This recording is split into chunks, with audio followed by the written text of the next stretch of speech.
Bonsoir à tous, il est 19h, voici les titres de notre journal. Après avoir présenté la démission de son gouvernement, le Premier ministre Abdelaziz Jarrat a été chargé par le président de la République de gérer les affaires courantes dans l'attente de la désignation d'un nouveau gouvernement.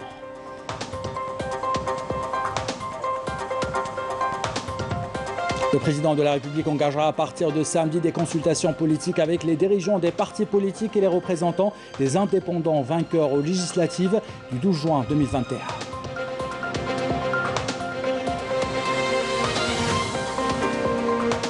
Le président de la République a reçu un appel téléphonique de l'ancien président de la République, Yamin Zerouel, dans lequel il a salué le niveau atteint par l'Algérie en matière de respect de la volonté du peuple.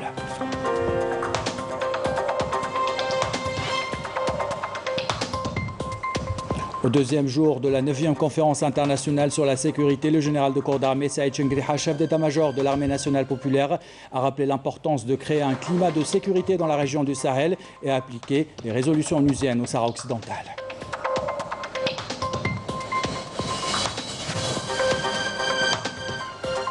Enfin, bonne nouvelle pour les mordus du 7e art. 2 films algériens seront bientôt dans les grands écrans de 16 wilayas. Abou Leïla et les Hirondelles. Les comédiens sont fiers de leurs œuvres et le public est impatient de les découvrir. Voilà pour les titres, bienvenue à tous. Tout d'abord, et suite à la proclamation mercredi soir des résultats définitifs des élections législatives du 12 juin 2021 par le Conseil constitutionnel, le Premier ministre Abdelaziz Jarrat a présenté la démission de son gouvernement au président de la République Abdelmajid Tebboune, et ce conformément à l'article 113 de la Constitution.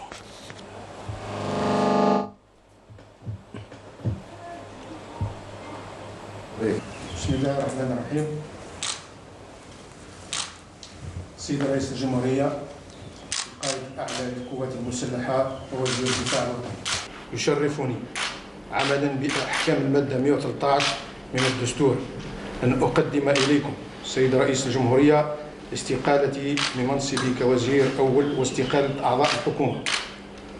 وأود أن أغتنم هذه المناسبة لأتقدم إليكم أصالة عن نفسي وباسم أعضاء الحكومة عن بالغ الامتنان وجزيل الشكر على الثقة التي وضعتموها في كل واحد منا.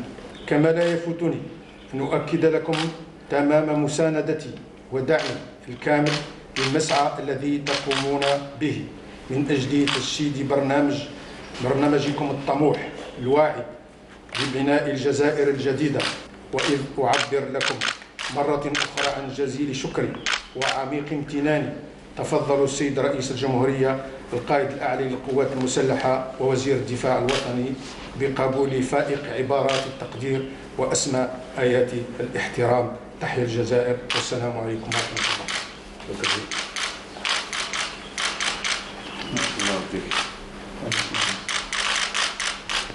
مبين الاستقالة الجديدة، ولكن تواصلوا تصريف المهام حتى تعيين حكومة جديدة إن شاء الله.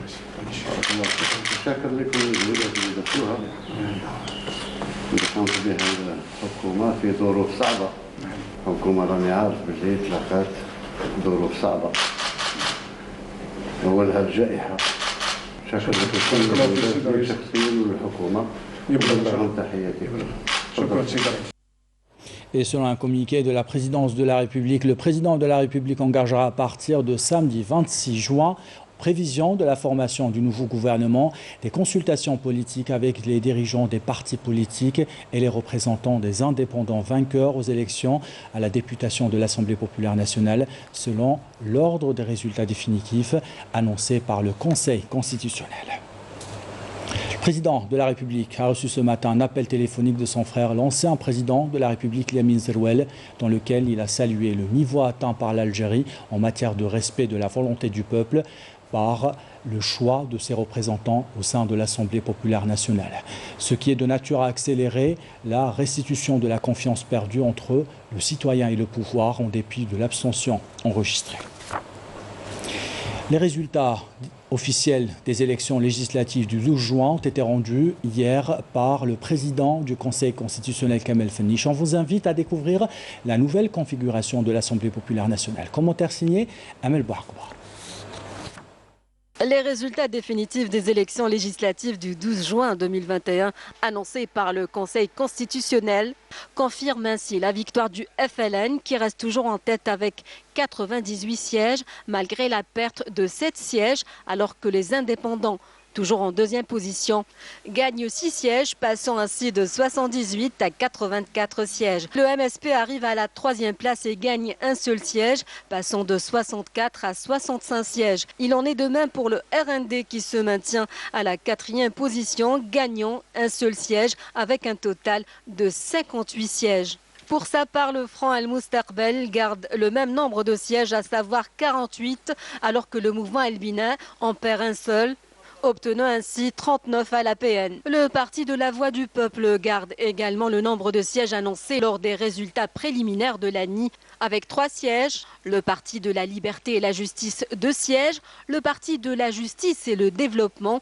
glane aussi 2 sièges. Al-Fajr El-Jadid obtient 2 sièges. Al-Karama et Jil Jadid gardent également un siège chacun. En revanche, le FNA intègre la nouvelle APN avec un seul siège. Pour sa part, le Front de la Bonne Gouvernance rétrograde de 3 à 2 sièges. Ces résultats dessinent ainsi la composante de la nouvelle APN. Sur les 407 députés, 67% sont des universitaires, alors que 40% sont des jeunes de moins de 40 ans. La représentativité des femmes s'élève quant à elle à plus de 33%. Un nouveau Parlement dans la nouvelle Algérie. Beaucoup de travail attend ces nouveaux élus appelés à être dignes de confiance pour représenter au mieux le peuple algérien. Et conformément à l'article 133 de la Constitution de 2020, la législature débute de plein droit le 15e jour suivant la date de la proclamation des résultats par la Cour constitutionnelle sous la présidence du doyen d'âge de l'Assemblée populaire nationale assistée des 2 députés les plus jeunes. L'APN procède à l'élection de son bureau à la et la constitution donc de ces commissions. Et pour rappel, le président de l'Assemblée populaire nationale est élu pour la durée de la législature selon l'article 134. Dans l'actualité économique, on vous parle des réunions périodiques du Conseil national économique, social et environnemental qui a pour objectif justement d'expliquer la nouvelle politique économique de l'Algérie aux partenaires étrangers et présenter les opportunités d'investissement dans les différents secteurs. Couverture signée Adel Brahms.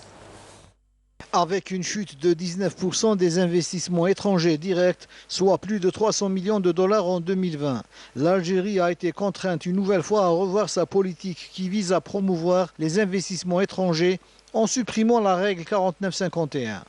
Une décision qui vise également à insuffler une nouvelle dynamique à l'économie nationale. L'Algérie maintenant dispose d'un certain nombre de politiques incitatives pour encourager l'investissement étranger ici en Algérie, bien sûr dans une logique gagnant-gagnant, en respectant les lois de la République, mais notre souhait, c'est que la diversification économique soit une réalité. Ces nouvelles JV qui seront créées, bien sûr, suite à cette suppression de la règle 51-49, les étrangers sont libres donc d'avoir leur succursale à 100% dans la majorité des domaines, y compris le tourisme, notamment le tourisme. Malgré les conséquences de la pandémie du Covid-19, le climat des affaires en Algérie espère retrouver sa courbe ascendante et attirer de plus en plus d'investisseurs étrangers.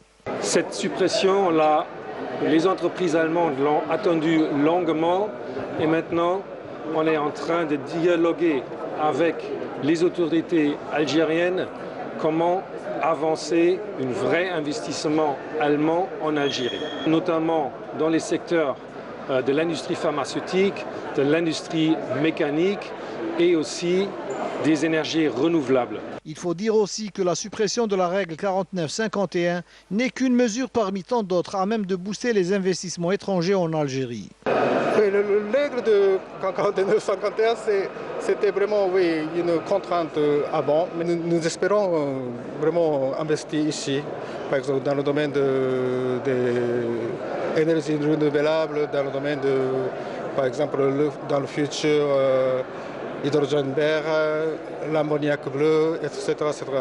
Le Conseil national social et environnemental poursuit sa série de séminaires qui s'inscrivent dans une nouvelle politique pour réunir les acteurs économiques algériens et étrangers afin de trouver des solutions pour développer l'investissement en Algérie.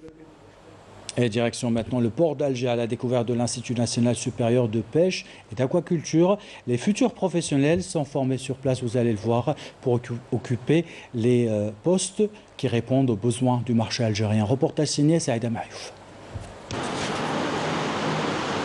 À l'Institut national supérieur de pêche et d'aquaculture, l'INSPA d'Alger, la formation maritime passe inéluctablement par l'atelier simulateur de machines, le but étant contrecarrer toute panne éventuelle à bord du navire. La première des choses, c'est l'inspection des différents circuits, circuit de graissage, circuit de lubrification, le circuit d'autres de refroidissement exactement.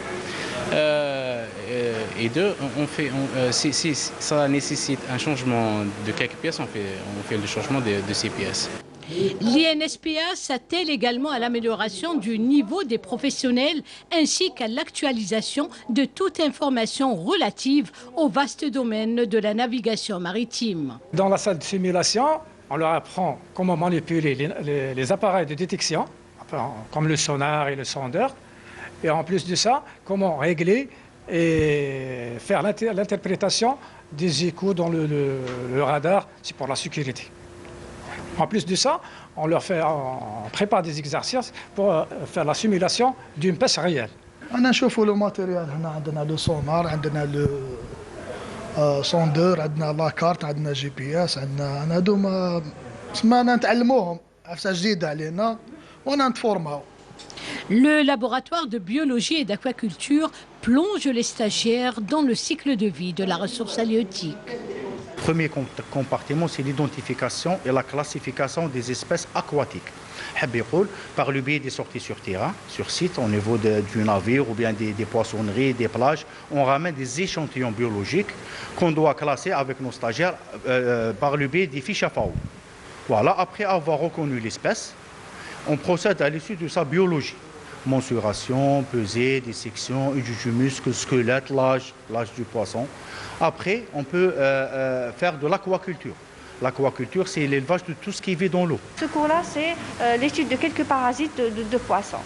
Donc là, ils sont en train de faire la détermination de quelques espèces de parasites qui touchent surtout les espèces d'élevage. لهنا لالجير طالما عجبني الضمان بزاف جيت لهنا حبيت نتعلم. Pour l'heure, l'INSPA est plus que jamais tournée vers les eaux internationales. On commence par l'équipage, il y a des gens qui sont intéressés, des armateurs qui sont intéressés pour avoir des chalutiers de haute mer. Nous avons déjà des tonniers qui sont à Malte, qui sont dans les eaux internationales en Tunisie. Enfin, donc déjà, on va à l'international, mais nous allons aller un peu plus loin, peut-être en Mauritanie, et peut-être, comme je vous l'ai dit, dans les eaux libyennes. L'INSPA, et à travers les différentes spécialités dispensées dédiées au monde marin et au métier de la mer, vise à présent les périmètres marins de plusieurs pays dans le cadre de nombreuses conventions conclues relatives à la pêche. L'Institut national supérieur de pêche et d'aquaculture, l'INSPA d'Alger, s'attelle à former des générations en matière de métier de la mer, et ce pour répondre aux besoins de la profession, notamment en ce qui concerne le travail sur le terrain, à savoir les sorties en mer, et ce à travers un équipement ultra moderne et des enseignements alliant pratique et théorie, leur permettant ainsi de voguer de port en port. Et je le disais en titre, le général de corps d'armée Saïd Chingriha, chef d'état-major de l'armée nationale populaire, a participé au deuxième jour de la 9e conférence internationale sur la sécurité. Durant son intervention, Saïd Chingriha a rappelé que ce sommet représente une occasion pour échanger les points de vue sur des questions sécuritaires régionales et internationales afin de permettre de trouver des solutions concrètes. Le général de corps d'armée a rappelé les défis auxquels fait face la région du Sahel et la nécessité d'appliquer les résolutions onusiennes pour régler le conflit qui oppose le Sahara occidental au Maroc. Couverture de Rami Amer, commentaire signé Abdelmajid Bakassi. Les participants à la conférence internationale de Moscou se sont penchés sur les défis sécuritaires auxquels sont confrontées toutes les régions du monde, en particulier les défis des peuples et pays africains. Dans son intervention, le général de corps d'armée, chef d'état-major de l'ANP, Saïd Chingriha, a mis en avant les défis axiaux de lutte contre le terrorisme et la coordination régionale pour la sauvegarde de la stabilité de la région du Sahel qui connaît des changements géostratégiques complexes et multidimensionnels. La conjoncture régionale, internationale connaît divers changements géostratégiques. Elle a conduit à l'apparition de nouveaux défis et de nouvelles menaces, et qui a touché à la sécurité et à la paix dans notre région. En effet, et malgré la maîtrise et la réduction de l'ampleur de la menace et du danger des conflits armés entre les acteurs gouvernementaux traditionnels, il n'en demeure pas moins que les menaces modernes sont devenues transfrontalières et souvent elles proviennent d'acteurs non gouvernementaux. Ce constat s'applique en général au continent africain et en particulier à l'espace du Sahel et du Maghreb. En effet, cette région souffre des affres du terrorisme, du trafic des armes et de la drogue, la traite des humains, la cybercriminalité et d'autres crimes transfrontaliers. Selon l'approche algérienne, la lutte contre les défis sécuritaires requiert un traitement profond en prenant en considération plusieurs facteurs inhérents qui s'entremêlent en vue de garantir l'équilibre de la stabilité de la région. Il y a autres facteurs qui menacent la stabilité, à l'instar de la pandémie, les conflits tribaux et l'exode des peuples fuyant les régions qui connaissent la violence. En plus de la pauvreté dont souffrent les populations locales, ce qui a compliqué davantage la crise sécuritaire que connaît la région. Cette situation sécuritaire aura des conséquences à court et moyen terme sur les chances du développement sur le continent et ouvrira la voie à des interventions étrangères sous couvert des efforts visant à instaurer la stabilité dans les régions qui ont connu une vague de violence. Tout cela se fait souvent dans le cadre d'une action proactive.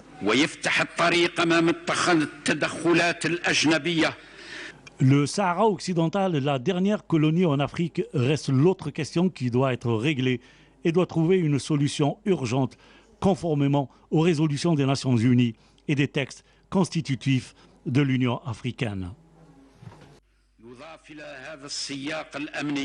Dans ce même contexte sécuritaire qui caractérise la région du Maghreb et du Sahel sahraoui, il y a lieu d'ajouter l'apparition du conflit armé au Sahara occidental, suite à la violation du cessez-le-feu le 13 novembre 2020 par le Maroc. Sans oublier le blocage enregistré dans la résolution de ce conflit en application des décisions onusiennes et la lenteur de quelques membres du Conseil de sécurité dans la désignation d'un représentant spécial du secrétaire général de l'ONU, ont été derrière la reprise de la lutte armée par la République arabe sahraoui démocratique. Le peuple du Sahara occidental espère avoir droit à l'autodétermination. Il a à plusieurs reprises mis à nu les agissements de l'occupant qui vise à annexer par la force les terres sahraouies et occulter les droits de l'homme dans les territoires occupés, en violation de la Charte des Nations Unies et de l'acte constitutif de l'Union africaine dans laquelle la République arabe sahraoui est un pays fondateur. Devant cette situation inquiétante pour la paix et la sécurité,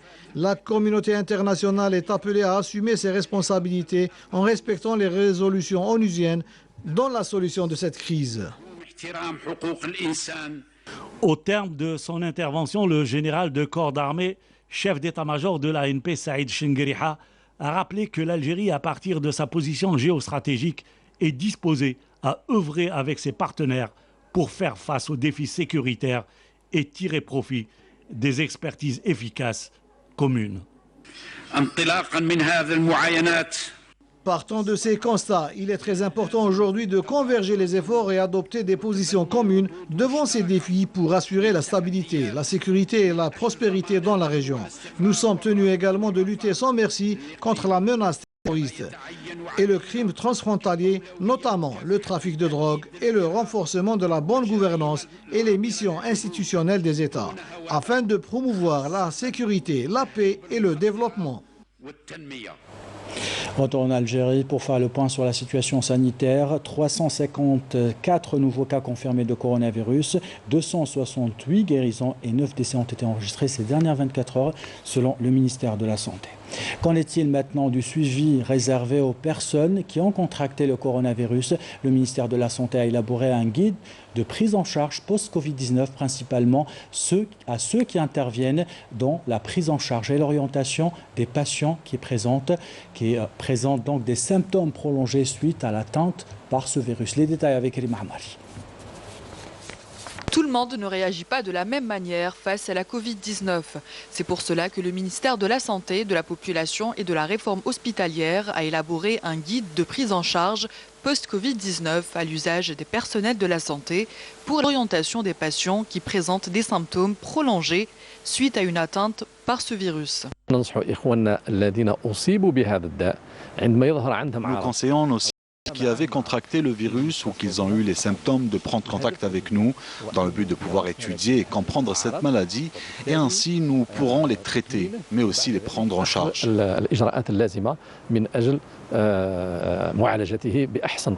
guide élaboré au travers d'une approche pluridisciplinaire donne des directives sur la prise en charge des personnes tout âge confondu dans toutes les structures de santé qui présentent des symptômes nouveaux ou persistants 4 semaines et au-delà du début de l'infection. Nous craignons une seule chose, c'est la psychotraumatisme, parce qu'ils sont nombreux à avoir cet effet suite à la maladie. C'est pour ça que nous avons besoin de plus d'informations et ça nous permettra de les prendre en charge. Selon les spécialistes présents, l'évolution de la Covid-19 est imprévisible, avec parfois des séquelles somatiques et mentales invalidantes, pouvant compromettre l'insertion sociale et professionnelle de la personne atteinte. Dans l'actualité internationale, les participants à la deuxième conférence internationale sur la Libye, tenue mercredi à Berlin, ont loué la volonté de l'Algérie à partager son expérience en matière de réconciliation nationale avec la Libye. Les participants notent avec satisfaction les premières étapes initiées par le Conseil présidentiel vers le lancement d'un processus de réconciliation nationale inclusive, globale et fondée sur le droit. Ils ont encouragé les autorités libyennes à mettre en place et à renforcer les institutions de justice. Les participants à la conférence de Berlin ont mis par ailleurs l'accent dans leurs documents sur la nécessité de tenir des élections générales à la date prévue, à savoir le 24 décembre prochain. Dans un document rendu public à l'occasion de la Journée internationale des Nations Unies pour le soutien aux victimes de la torture, les membres du groupe de soutien de Genève pour la protection et la promotion des droits de l'homme au Sahara occidental ont dénoncé aujourd'hui l'impunité dont jouissent les responsables des crimes de torture et de disparition forcée contre le peuple sahraoui. Ils dénoncent le refus du Maroc de se conformer aux résolutions et décisions des organes internationaux. Zoom maintenant sur le pays de l'olivier dont le salon a réuni une vingtaine de producteurs algériens des 4 coins du pays organisés au Palais de la Culture à Alger. Fala Benoît a rencontré des exportateurs d'huile d'olive. Regardez. On dit qu'il y a autant de choses à voir dans un olivier que dans le reste du monde. Comme il y a autant de choses à voir à travers Zoom sur le pays de l'olivier. Zoom sur le pays de l'olivier parce que l'Algérie c'est un pays connu donc en production d'huile d'olive depuis la nuit des temps, mais on est méconnu dans le monde, mais on veut aussi toucher le côté culturel. D'où cet événement. C'est pour la première fois que je réalise un travail tout d'abord sur la thématique de l'olivier.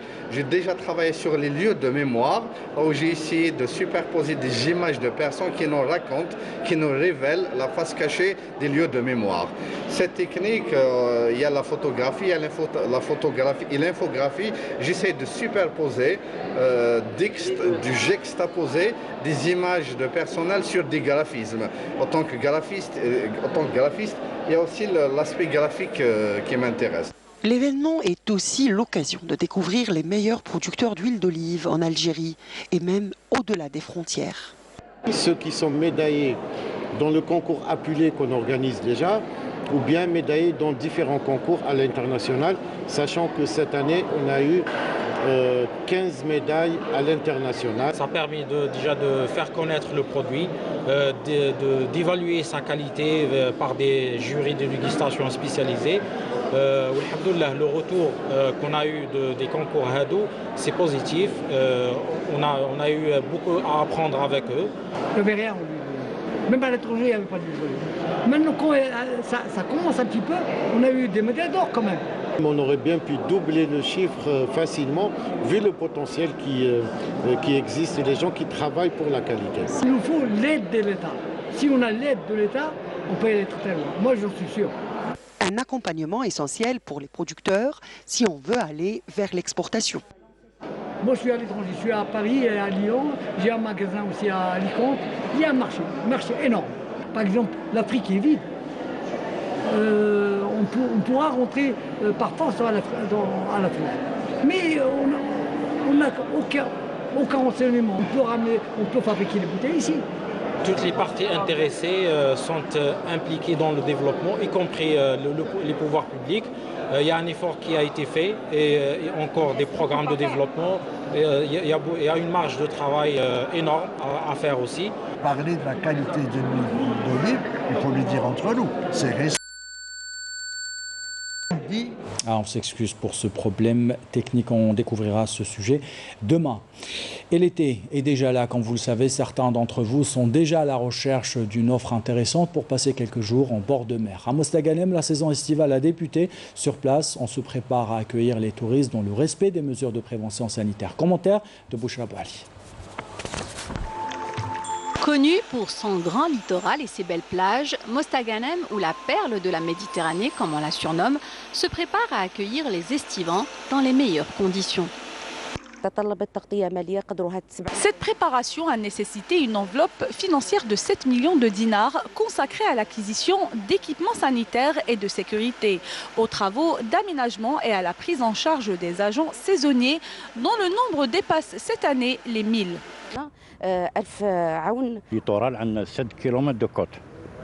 Nous avons 7 km de côte qui comprennent des plages autorisées à la baignade et donc surveillées et aménagées pour accueillir les estivants. Nous avons dédié un staff de professionnels spécialisés dans le tourisme familial et hôtelier qui œuvrent à faire réussir cette saison estivale en proposant un service de qualité aux touristes et aux visiteurs. Pour une saison estivale réussie, la wilaya de Mostaganem procède aux dernières retouches. Nous avons formé des unités mobiles qui travaillent toute la semaine, 24 heures sur 24. Leur mission est de sensibiliser les estivants et de veiller au respect du protocole sanitaire. Nous avons organisé les espaces de sorte que les estivants puissent respecter la distanciation sociale sans affecter leur bien-être. Mostaganem, qui accueille chaque année plus de 10 millions d'estivants, semble prête à débuter sa saison estivale qu'elle compte bien réussir. Et pendant les vacances, vous aurez certainement le temps pour aller voir des films au cinéma. Bonne nouvelle pour les mordus du 7e art. 2 films tant attendus seront bientôt projetés dans 16 wilayas. Il s'agit de Abou Leila de Amin Sidi Boumediene, Les Hirondelles de Karim Moussaoui. Les réalisateurs et comédiens sont fiers de leurs œuvres et le public est impatient de les découvrir. Reportage de Yasmine Chouir.